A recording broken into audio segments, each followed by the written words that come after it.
My first reflection is, having heard the tenor of the debate and contributions so far, that I've got a bit of an uphill struggle in some ways in this room. I think it's important that we state clearly that biomass is not a green option at all. Drax Power Station is the single largest source of CO2 emissions in the UK. The entire justification for this is that the pollutants that it releases are matched by equivalent plant and tree regrowth.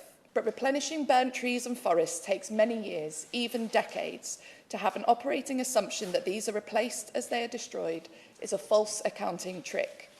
Effectively, this greenwashes a destructive and polluting process, and the lengthy period takes us dangerously past the ecological tipping point. When people first burnt coal, they didn't understand the damage they were doing to the planet, and I think the same is true of wood pellets.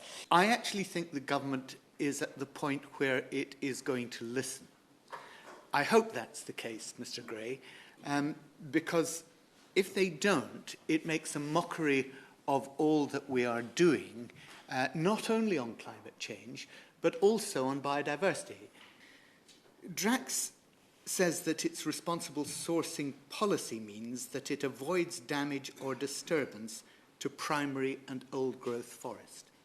That is not true, and the Panorama programme ably exposed the fact that it was not true. They said, those licences, we don't hold them anymore. That again, Mr. Gray, was a lie, because Panorama checked that. They went to the government of British Columbia and they confirmed that Drax does still hold those licenses. So I understand how things progress. And I've no doubt that this company was set up to try and do good. And we all thought at that stage that this was really going to be a sustainable way forward of tackling climate change.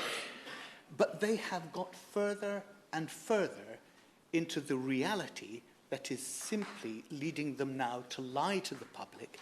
And it's time that the government distanced themselves from that lie.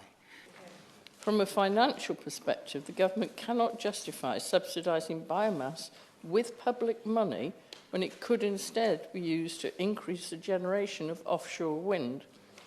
The second reason why we should not be supporting and encouraging biomass over other renewable energy sources is that its renewable credentials are really very weak.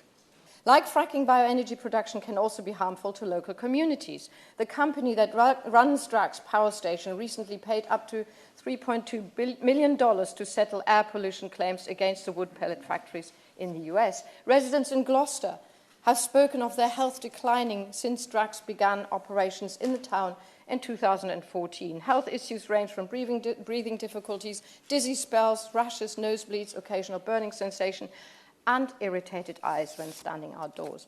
The sad reality is that the UK burns more wood for large-scale electricity than any other country in the world, even though burning forest biomass actually emits more carbon than burning coal per unit of energy produced.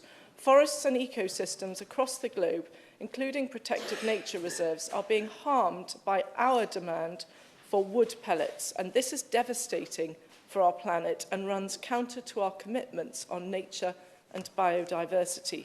Hearing what's been said today just makes you realise how ludicrous and harmful this issue is and how we must find a way to put an end to it. Bayes was close to saying that the burning of wood for energy is not working, and this doesn't help carbon emission reduction, and we should just simply end it. Damning words, Chair.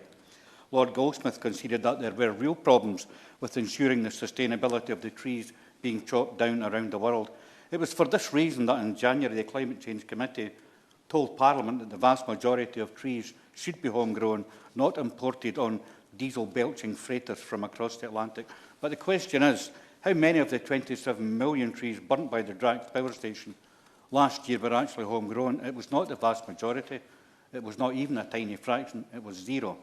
So let's be clear that the government does not seem to agree with the government on the burning of trees at Drax. This Drax tax is politically unsustainable. There will definitely be no patience for gifting Drax another $31 billion for the pipe dream of Bex. The UK government's experiment with burning trees has failed. It's turned Bayes not into a global leader, but a global pariah. A pariah because it destroys forests, a pariah because it is pouring untold carbon into the skies, and a pariah because it pretends that it is emitting nothing. And there are no emissions. So that's why we don't count it.